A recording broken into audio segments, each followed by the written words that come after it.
West Bengal health স্কিমের অন্তর্গত রাজ্য সরকারের পেনশনার ও ফ্যামিলি পেনশনারদের জন্য সুখবর। এতদিন 2 লক্ষ টাকা পর্যন্ত ক্যাশলেস চিকিৎসার সুবিধা মিলত। এবার সেই সীমা বাড়িয়ে চিকিৎসা খরচের 75% পর্যন্ত ক্যাশলেস হিসাবে মঞ্জুর করা হবে।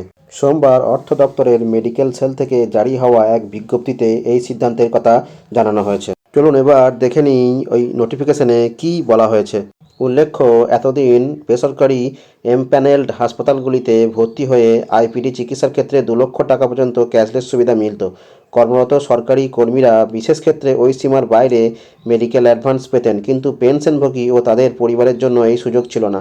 অনেক ক্ষেত্রেই খরচ 2 লক্ষ টাকা ছাড়ালেই আর্থিক চাপ বাড়ছিল। সে কথা মাথায় রেখেই বিকল্প ব্যবস্থা কার্যকর করার দিকে এগোলো রাজ্য। নতুন নিয়ম অনুযায়ী চিকিৎসা খরচ 2 লক্ষ টাকার বেশি হলে পেনশনভোগী বা তার অনুমোদিত প্রতিনিধি নির্দিষ্ট ফর্মে C7 জমা দিয়ে সংশ্লিষ্ট এমপ্যানেলড হাসপাতালের কাছে ক্যাশলেস সীমা বাড়ানোর আবেদন করতে পারবেন। হাসপাতাল সর্বোচ্চ 10 দিনের চিকিৎসা খরচের একটি বিস্তারিত অনুমানপত্র চিকিৎসার ধরন প্রস্তুত করে WBHS পোর্টালের মাধ্যমে অর্থ দপ্তরের মেডিকেল সেলে পাঠাবে। এই তথ্য বা নথি পাওয়ার 24 ঘন্টা ওয়ার্কিং আওয়ার্সের মধ্যে মেডিকেল সেলকে সিদ্ধান্ত নিতে হবে।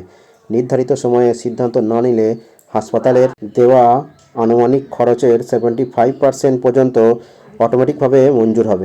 একাধিকবার এই বর্ধিত সুবিধার আবেদন করা যাবে, তবে প্রতিবার সর্বোচ্চ 10 দিনের জন্য।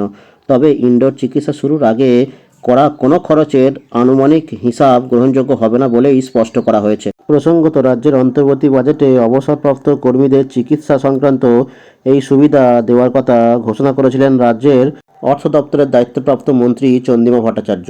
রাজ্য সরকারের এই সিদ্ধান্ত নিঃসন্দেহে পেনশনার এবং ফ্যামিলি পেনশনারদের পরিবারের মুখে হাসি ফোটাবে বলেই মনে করছে রাজ্য প্রশাসনের একাংশ। যারা চ্যানেলটিকে এখনও সাবস্ক্রাইব করেননি, প্লিজ সাবস্ক্রাইব করে দেবেন এবং পাশে থাকা বেল আইকনটি প্রেস করে দেবেন এবং প্রচুর পরিমাণে লাইক, শেয়ার ও কমেন্ট করবেন। ধন্যবাদ।